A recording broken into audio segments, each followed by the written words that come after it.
Hello दोस्तों, Jai Hind and I welcome to our YouTube channel Unique Academy by Aryan Sharma. Today we discuss a very important topic GDP, gross domestic product in simple language. Even children can also understand, so watch this video till and.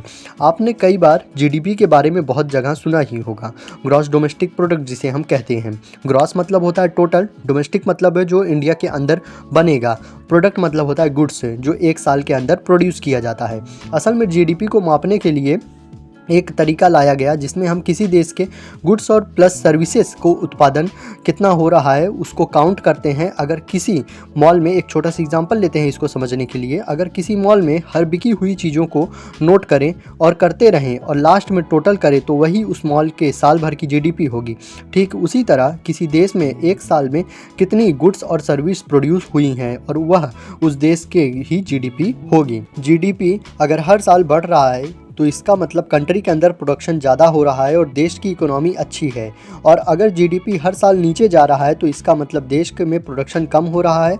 जब चीज़ें कम produce होंगी तो लोगों को purchasing power कम हो जाएगी, जिससे कि जीडीपी नीचे जाएगी।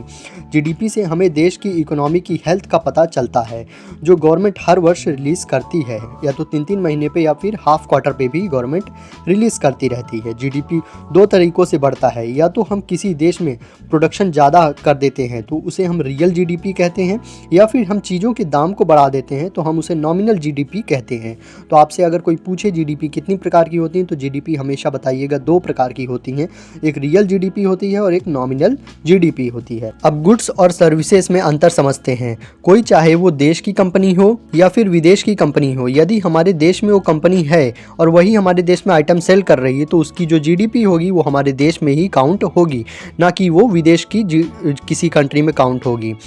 गुड्स वो आइटम होते हैं जिनको आप अपने पैसे देकर खरीद सकते हो और घर पे ला सकते हो फिजिकली, ठीक है, ये इसको हम गुड्स कहते हैं। सर्विसेज मतलब सेवाएं। एक प्रकार से जब हमें कंपनी सिर्फ सर्विसेज प्रोवाइड करती है, जैसे जिम हो गया, वहाँ हम जाते हैं, सर्विसेज का फ़ायदा लेते हैं, बट कोई चीज़ वहाँ से घर नहीं लाते हैं।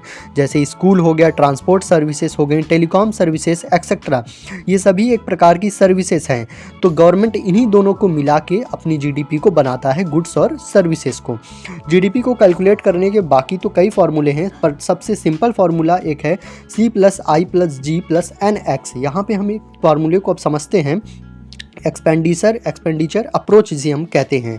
यहाँ पे C का मतलब होता है कंज्यूमर स्पेंडिंग, G का मतलब होता है गवर्नमेंट स्पेंडिंग, I मतलब इन्वेस्टमेंट, NX होता है आपका नेट एक्सपोर्ट आपका एक्सपोर्ट और इंपोर्ट को माइनस करके निकलता है। This is all about GDP, जिसे हम हिंदी में सकल घरेलू उत्पाद कहते हैं। ये था आज का वीडियो का topic. I hope you like this video, so keep supporting. Any suggestions regarding this video please comment now, like, share, subscribe this video and support our channel. Jai Hind.